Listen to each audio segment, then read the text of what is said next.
गांव में सड़कें नहीं होती थी, रोड, बिजली नाम नहीं था 2005 से लेकर 2010 के बीच में। 10 के बाद जो बिजली या रोड बने पूरे बिहार में, देखिए गांव में या शहर से अच्छा तो गांव है। और वहाँ पे बच्चे जो छोटे छोटे स्कूल कभी नहीं आते थे सरकारी स्कूल में। आज माँ बाप ने खेत में लड़की को नहीं भेजता है जो काम करो बेटा, तो पहले स्कूल जाओ। शिक्षा का थोड़ा सा सुधार बिहार में हुआ नीतीश कार्यकाल में।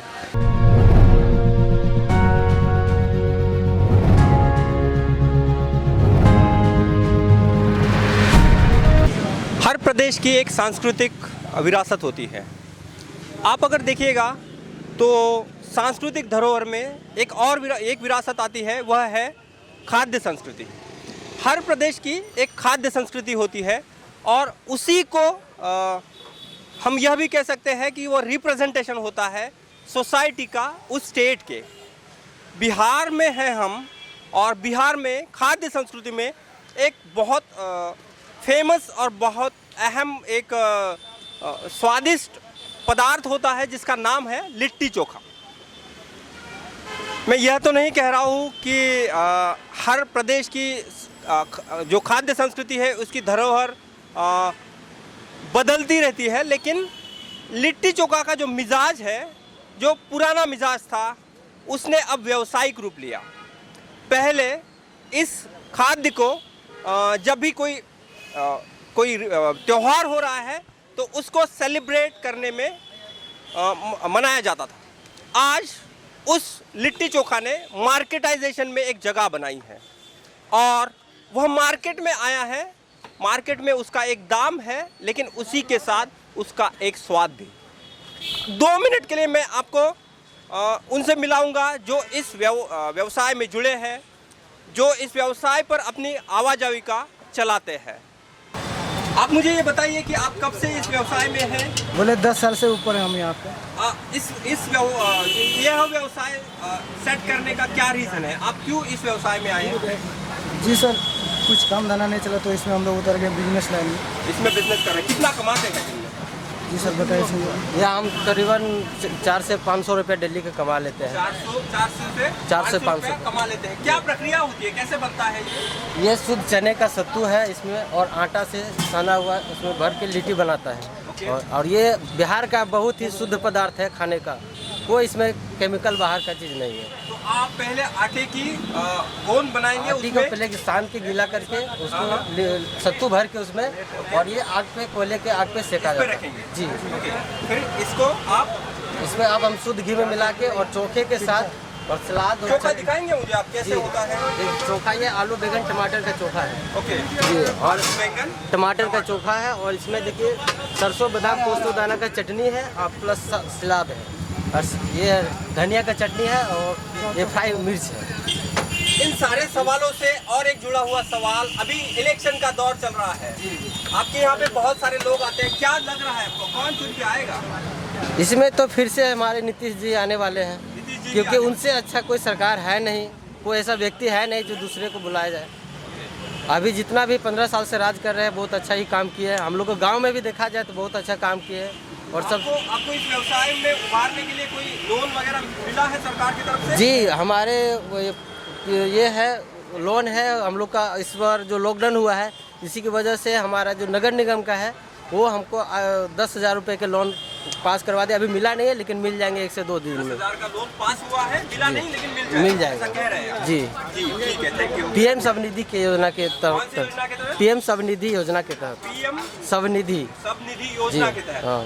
तो ये चुनाव के उपलक्ष्य में घोषणा की गई है या हर साल आपको मिलता है? नहीं, हर साल नहीं, इन साल से ही सेट किया गया है। लॉकडाउन की वजह से कि बहुत लोग के पास पैसा कम गया है, जिसके वजह से सरकार कुछ दे रहे हैं कि अपना रोजगार और बढ़ा के बढ़िया से चलाए।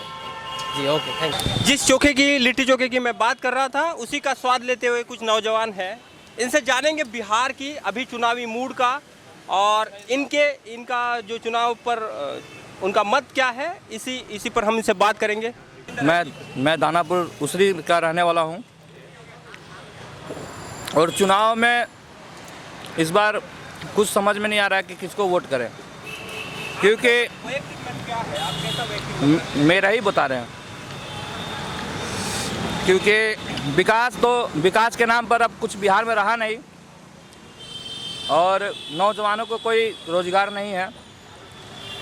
अभी हाल फिलहाल में कोरोना का कहर देखे आप लोग, सरकार कुछ भी नहीं किसी के लिए किया, अपने हाल पे छोड़ दिया। तो अपने हाल पे छोड़ दिया तो फिर हम सरकार के आश्रित क्यों जिए? लेकिन किसी को तो चुन के देना पड़ेगा ना। अगर लोकतंत्र को बचाना है, इस लोकतंत्र को चलाना है, तो हमें मतदान की प्रक्रिया को भी ये करना पड़ेगा। किसी को जिताने का प्रयास तो करना ही पड़ेगा, लेकिन अभी कुछ सोचा नहीं गया है मेरे तरफ से।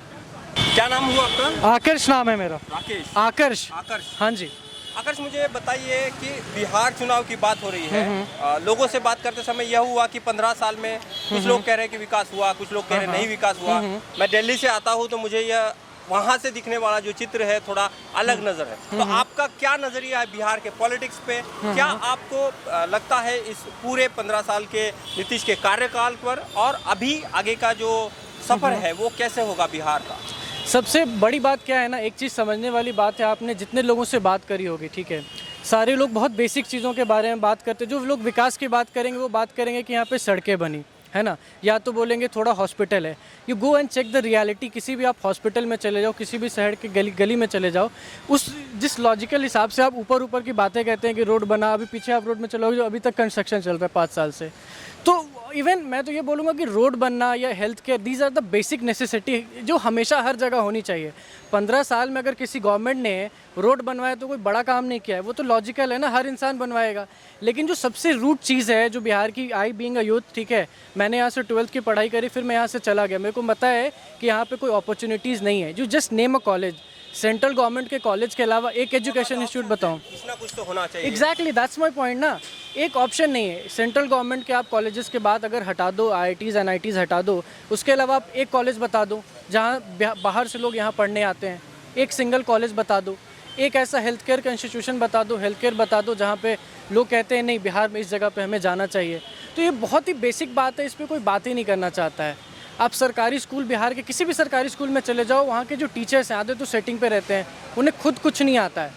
तो लोग जो ऊपर हवा वाली बातें करते हैं ना, इसलिए करते हैं क्योंकि हम जैसे लोग unfortunately we have to move out because we do not have the option. मेरे को पता है देयर इज ऑप्शन, आपको ऑप्शन ढूंढना होगा। इसी का तो नाम लोकतंत्र है ना। चुनाव इसीलिए होते जाए है कि हम हमारी सुविधाओं के लिए, व्यवस्थाओं के लिए लोग चुन के दें, वो काम करे और उस प्रक्रिया को फॉलो करे। अब आप कह रहे हैं कि नीतीश कुमार उसमें फेल हो गए, तो दूसरा रास्ता क्या है? अब दूसरा कौन आपके साथ? बिल्कुल दूसरा रास्ता आप देखोगे कि एक वेरी यंग पॉलिटिशियन अभी राइज हो रही है, पुष्पम प्रियम चौधरी, है ना। एक आप उसकी कभी लॉजिकल बातें सुनना, वो जो बातें करती हैं, इंडस्ट्रीज़ की बातें करती हैं, वो बात करती हैं रोज़गार की बातें करती हैं, जॉब्स की बातें करती हैं, सब्सटैंशियल बातें करती हैं।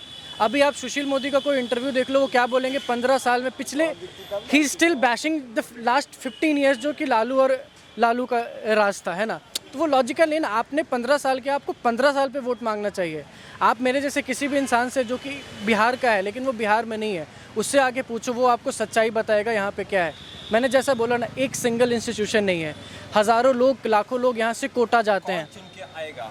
सीधे सिंपल सवाल का जवाब क्या हमारे पास सिंपल है? नहीं, to be very honest, substantial answer नहीं। मेरा मानना है कि आपको अपने लोकल जो लीडर्स होते हैं उनको चुनना चाहिए। आप लोकल लीडर्स अच्छे चुनेंगे तो वो इवेंचुअली आपको एक बढ़िया स्टेट बना के देंगे। तो लोकली हमें काम करना चाहिए। अगर आप एक मुख्यमंत्री के चेहरे से देखें तो this point of time I believe Pushpam Priya Chaudhary, लेकिन प्रैक्टिकल इनफ, आपको ही पता है, मुझे पता है, she want be winning it. But ये आप जैसे लोग जो कि पत्रकारिता में हैं, उन्हें इन सब चीज़ों पर ज़्यादा जोर देना चाहिए। समझने कि सब्सटैंशियली आप देखिए ना, किसके पास एजुकेशन, यहाँ पे इतने लोग खड़े हैं, ठीक है, आपको शाम में हर गली में 20 लोग मिल जाएंगे लड़के मेरे उम्र के। आई वर्क, मैं काम करता हूँ, काम करने के बाद फ्री होकर अभी इधर आया हूँ, है ना। लेकिन यहाँ पे वो माहौल नहीं है। इसके लिए अगर नीतीश कुमार चाहते हैं कि ये चीज़ करें तो उनके पास सब्सटैंशियली क्या है? आ नहीं सकती। नीतीश कुमार आप चाहते नहीं। दिस इज द पैराडॉक्स, यही तो पैराडॉक्स है। What is the option you think? वही तो मैं बता रहा हूँ ना। आपको लगता है कि तेजस्वी यादव में या फिर बिल्कुल नहीं, मैं वही तो आपको बता रहा हूँ। This is the paradox of Bihar politics. सबसे बड़ी विडंबना है और इसको कोई यहाँ पे इनकार नहीं कर पाएगा कि not a single substantial candidate है जिसको आप फ्यूचर पर्सपेक्टिव से देख सको। आप you said that you are from Delhi, right? आप दिल्ली में चले जाओ, यू कम टू, आप वहाँ पे लोगों से इंट्रैक्शन करो, दिल टेल यू कि व्हाट बिहार इज़। आप इंडिया के किसी कोने में चले जाओ, they'll tell you what Bihar is, not because of the Biharis, ठीक है। आई एम प्रॉपरली फ्रॉम है, लेकिन मैं कहीं जाता हूँ तो I represent my state in a good manner. तो ये जो चीज़ें हैं बहुत कम हैं। और जितनी यहाँ जो अभी सरकार है ना, उसने सब्सटैंशियली एजुकेशन पे कुछ नहीं किया है। आप लोग पत्रकारिता से, तो मैं चाहता हूँ इन मुद्दों को आप उठाओ। सड़क बनाना कोई बहुत बड़ा काम नहीं है, 15 साल में वो बेसिक है, वो होगा। लेकिन एजुकेशन बताओ आप, एजुकेशन में एक इंस्टीट्यूट नहीं है। जस्ट आप कभी किसी से सवाल पूछोगे ना, मैं तो सवाल पूछ रहा हूँ मैं कैमरे के सामने, आई डोंट नो कि मेरी रीच आउट कहाँ तक होगी, बट आप पूछो ना उनसे, just name a single institution, just name a single industry. एक इंडस्ट्री नहीं, एक बड़ी कंपनी नहीं है, एक टेक पार्क नहीं है, एक एयरपोर्ट नहीं। हाँ बताइए। यह है कि अगर इतना सारा निगेटिव है, हाँ। तो यहाँ पॉजिटिव होप कहाँ रही, या फिर क्या ऑप्शंस है पॉजिटिव जो बिहार का यूथ उसको फॉलो करे, ताकि अगले चुनाव में यहाँ से 5 साल या फिर 10 साल उसके पास वो ऑप्शन हो।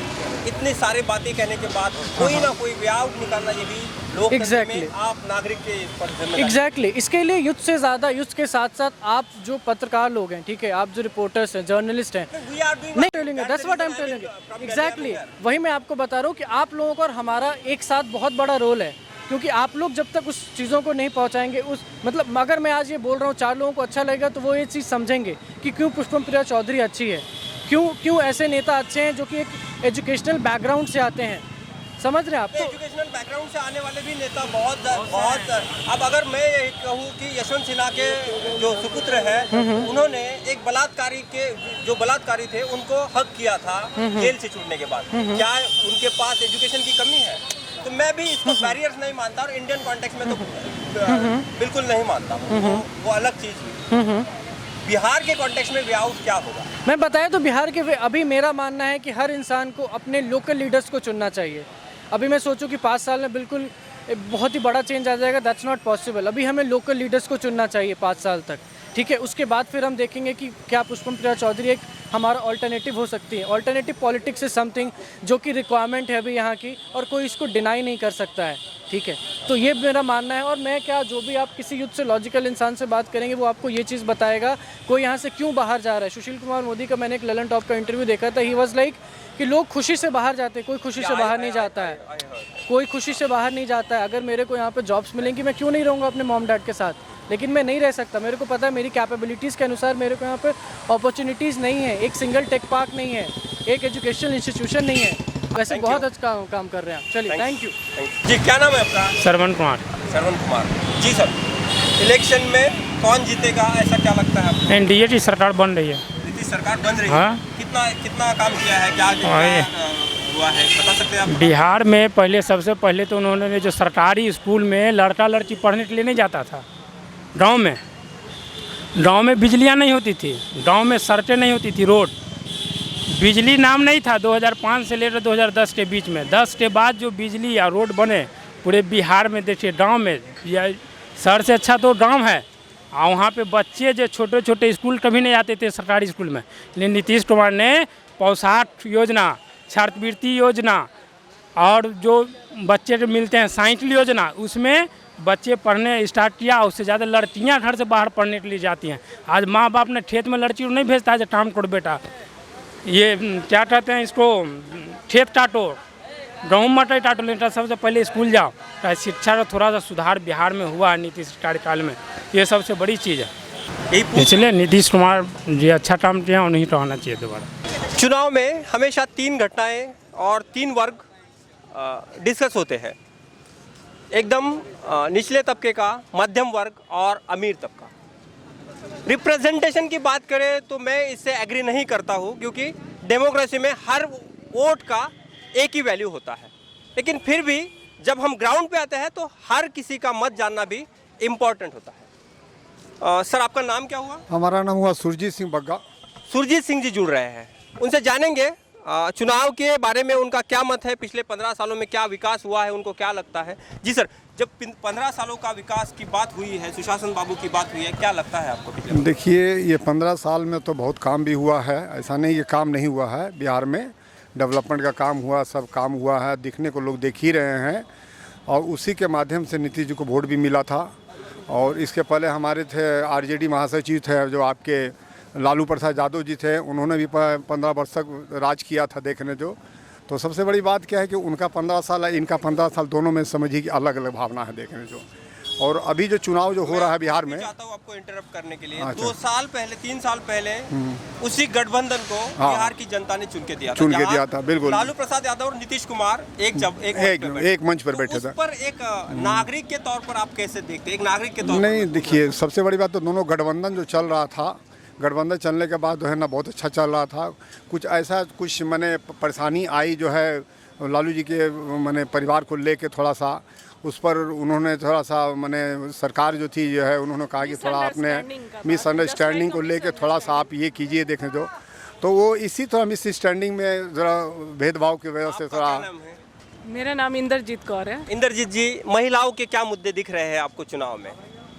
महिलाओं के मुद्दे जैसे महिलाओं के सपोर्ट में, या फिर महिलाओं का जो महिला सुरक्षा होती है, एजुकेशन है, हेल्थ है, इन सारे इसमें आप कैसे देखते हैं इस कार्यकाल को, या फिर आगे आने वाले जो चुनाव के नतीजे हैं इस पर आने वाली सरकार महिलाओं के लिए क्या करे, ऐसा लगता है आपको? महिलाओं का तो पहले से काफ़ी इम्प्रूवमेंट हुआ है। महिलाएं हर दर्जे में आगे हैं, हर जगह आगे हैं। फिर उसका तो कोई कंपेयर ही नहीं किया जा सकता है। तो आगे भी उम्मीद है डेवलपमेंट जैसे हुआ है आगे भी वैसे ही डेवलपमेंट होगा। हर लेवल में उनको दर्जा हर तरह से उनको दर्जा दिया जाएगा। जो बिहार में जो काम हुआ है, काम के आधार पर ही जो है ना उनको जो है वोट लोग देंगे। बिहार की शिक्षा के बारे में एक कॉन्सेप्ट है कि मैं जितने भी स्टूडेंट से बात करता हूँ दिल्ली से, तो यहाँ पे शिक्षा व्यवस्था थोड़ी चरमराई हुई है। 3 साल का जो एजुकेशन है वो 5 साल लग रहे हैं, 6 साल लग रहे हैं। और महिला जो बच्चियाँ हैं उनके बारे में तो इससे भी ज़्यादा वर्स्ट है कि सामाजिक प्रक्रिया आपकी थोड़ी अभी भी उतनी तैयार नहीं है कि बच्चियों को ये किया जाए। तो यह भी अंतर 15 सालों में आपको दिख रहा है कि ये बदला है कुछ या नहीं बदला है? नहीं, पहले से तो बदलाव है, ऐसा नहीं है, बदलाव तो ज़रूर हुआ है। लेकिन और शिक्षा के मामले में भी बच्चे मतलब आगे डेवलप हुए हैं। जो मध्यम क्लास के जो बच्चे हैं वो भी आगे बढ़े, उनको भी काफ़ी इंस्पायर किया गया आगे बढ़ने। उनके पेरेंट्स भी उनको आगे बढ़ाने के लिए इच्छुक हैं और इच्छुक हैं कि वो लगे हुए हैं अपने बच्चों को आगे बढ़ाने के लिए। और हर जगह मतलब कि हर लेवल के लोग एजुकेशन के मामले में अब आगे हो। पहले जैसी बात नहीं रही है कि अब एजुकेशन है ना, मतलब हर छोटे से छोटे जो भी मध्यम वर्ग के लोग हैं, हर पेरेंट्स अपने बच्चे को पढ़ाना चाहते हैं, चाहे जैसे भी हो उनको आगे बढ़ाना चाहते हैं कि बच्चे कम से कम मेरे एजुकेटेड हों, वो आगे बढ़ें और मतलब कुछ अच्छा कर पाएं। सवाल है सांस्कृतिक, जो आपकी घूंघट पद्धति है, जो घूंघट डालती है महिलाएं, इसमें कितना बदलाव हुआ है पिछले 5 दशकों में? बहुत ज़्यादा बदलाव हुआ है, बहुत ज़्यादा बदलाव हुआ है। वो सब भावना तो अब यहाँ रही नहीं है। अब गांव में भी लोग अब काफ़ी मतलब जागरूक हो चुके हैं। जो पहले पर्दा का जो था प्रथा वो बहुत इम्प्रूव हो गई है। गांव में काफ़ी महिलाएं अभी मतलब फ्रीडम हो गई है, वहाँ भी लोग काफ़ी काम कर रही हैं महिलाएं। जो जिनसे लेवल में होता है जिस जगह पे, चाहे टाउन हो चाहे विलेज हो, हर जगह महिलाएं आगे करके इन सब चीज़ों को मतलब पीछे छोड़ते जा रही हैं और आगे बढ़ते जा रही हैं। लॉकडाउन के समय एक चर्चा यह चल रही थी मुंबई और दिल्ली में कि बिहार के ही लोग वापस आ रहे हैं। तो बिहार के लोग जब काम चाहिए तो वो उधर आते हैं। जब ऐसी कोई बात नहीं कि बिहार के लोग ही थे, वो सारे ऑल ओवर इंडिया के जितने भी लोग थे जहाँ के थे सब परसेंटेज था। ऐसा नहीं है कि जो है वो काम नहीं हो रहा था, लोग आ रहे भी थे, सब काम यहाँ था भी हो रहा था। यहाँ बिहार सरकार की व्यवस्था भी की जा रही थी। ऐसा नहीं है, ऐसी बात है। सब स्टेट में, सब उत्तर प्रदेश भी है सरकार में इस तरह पूरे जो है लोग जहाँ तहाँ से भी जो इस तरह का जो हुआ था कोरोना को लेकर हुआ था, डिस्टर्ब हुआ था। तो ऐसी कोई बात नहीं, सब व्यवस्था तो उन्होंने करवाई सरकार। आखिरी सवाल, रिप्रेजेंटेशन की जब भी बात आती है तो प्रतिशत का मसला आता है कि महिलाओं को 35% दिया जाए, 30% दिया जाए, 28% दिया जाए। जब चुनाव की लिस्ट भी हम देखते हैं तो उसमें वो रिप्रेजेंटेशन पॉलिटिकल पार्टीज नहीं दिखाती है, वो कोई भी पॉलिटिकल पार्टीज हो। तो हम महिलाओं के इस मुद्दे को, आरक्षण की जो भी बात है या फिर समान दर्जे की जो बात है, वो क्या हम अचीव कर पाएंगे या फिर ऐसे ही ये प्रक्रिया चलती रहेगी? नहीं, अब महिलाएं और पुरुष में तो अब तो कोई डिफरेंस रहा नहीं है। जो दर्जा पुरुष को दिया जाता है वो महिला को भी इक्वल देना चाहिए, क्योंकि इक्वल देना चाहिए। और ऐसा नहीं है, पहले से तो लेवल में कुछ इम्प्रूवमेंट तो हुई है, ऐसा नहीं कि पहले और आज में अंतर नहीं है, बहुत ज़्यादा अंतर हो गया है, डिफरेंस हो गया है। तो महिलाएं भी अब ये अगर भावना है कि दोनों को परसेंटेज में इक्वालिटी होनी चाहिए, दोनों मतलब इक्वल परसेंट में होना चाहिए। की भी बात नहीं कर रहा हूं, प्रॉपर रिप्रेजेंटेशन की बात कर रहा हूं, क्योंकि सरपंच पद पे कोई चुनाव होता है, महिला चुन के आती है, बिल्कुल, बिल्कुल। और कार्य उनके पति करते हैं। यह ग्राउंड रियलिटी है, इसी कॉन्टेक्स्ट में पूछ रहा हूँ। हाँ, नहीं, बराबर होना चाहिए। बिल्कुल, जो जो काम पति का दर्जा है वो जैसे पत्नी को इक्वल, दोनों को परसेंटेज इक्वल लेवल में होना चाहिए, ये बराबरी का दर्जा होना चाहिए। बिहार में बिल्कुल। थोड़ा चुनाव को लेकर थोड़ा सा जो है सब चीज़ खोल दिया गया है। अगर चुनाव नहीं रहता तो एक बात पूछना चाहिए। हाँ, मैं ये लॉकडाउन जो है, मैंने सवाल तो खत्म कर दिए थे, लेकिन अब एक सवाल जोड़ता हूँ। जी जी जी, यह बिहार सवाल में- केंद्रीय प्रोसेस में मैं आपको पूछना चाहता हूँ जी, कि जी, ये बात कही गई कि कोविड है तो हमें लॉकडाउन करना है। Right answer. लॉकडाउन किया हमने, शहर बंद कर दिए, Right answer. सारी चीजें कर दी। बिल्कुल सही अब आपको जब चुनाव करना है तो आपने सारी चीजें खोल दी। ये तो चीज़ें- सामान्य ये- लोगों की जो जिंदगी है, क्या उसका कोई महत्व आपको लगता है? ये जो चुनाव हुआ है ये नहीं होना चाहिए था। पहला क्वेश्चन तो ये है, और चुनाव जो हो रहा है ये गलत हो रहा है। ये सारा चीज़ देखते हुए केंद्र सरकार को इस चीज़ को सोचना चाहिए कि बिहार में इतना ज़्यादा कोरोना का सब कुछ हो रहा है, कोविड से लेके, इसमें कम से कम उनको कुछ डिले करना चाहिए था। देखो जो और सारे जो यहाँ हो रहा है चुनाव को लेके, आप सोचिए कि मंत्री लोग सब चीज़ स्कूल से लेके सारा सब चीज़ खोल दिए हैं, और सवाल है जो इधर जो उधर जो लोग जो हैं वो डिस्टर्ब हो रहे हैं देखने जो। तो बस यही सब चीज़ है लेके चलिए ठीक है। बड़े वृक्ष की छांव हमेशा आपको एक ऐसी ठंडी एहसास देती है जिससे आपका जीवन मानव बन जाए। मेरे पीछे है स्वामी विवेकानंद, ज्ञान का अथांग सागर। पीछे खड़े होने का मतलब यह हुआ कि उनके सामने खड़े होने की किसी की भी हैसियत नहीं है, ना उनका उतना ज्ञान है। पीछे खड़े रह के ही इस चीज़ को मैच किया जा सकता है कि सामाजिक संस्कृति में उन्होंने जो घटनाएं कही थी, जो चीज़ें कही थी, उसको समाज कैसे आगे लेके जा रहा है। दिन भर के इस चुनावी यात्रा में आपने आज जो भी देखा, जितने भी लोगों को सुना, आपको यह चीज़ एक समझ में आएगी कि नेताओं ने सिर्फ नेतागिरी का ढोंग किया और सामाजिक मुद्दे, सरोकार के मुद्दे छोड़ दिए। रास्ते, सड़क, पानी, बिजली, ये कोई विकास की बात नहीं हुई। जब स्वास्थ्य व्यवस्था, शिक्षा और रोजगार के मुद्दों का कोई हल होगा तभी ये मुद्दे सॉल्व होंगे। चुनावी यात्रा पर खास पटना से मेरे सहयोगी समीम अहमद, जुगल दवे, फोटोग्राफर रोहन तुपकर, वीडियोग्राफर सुशील, मैं इंडिया बुलेटिन के लिए न्यू दिल्ली से।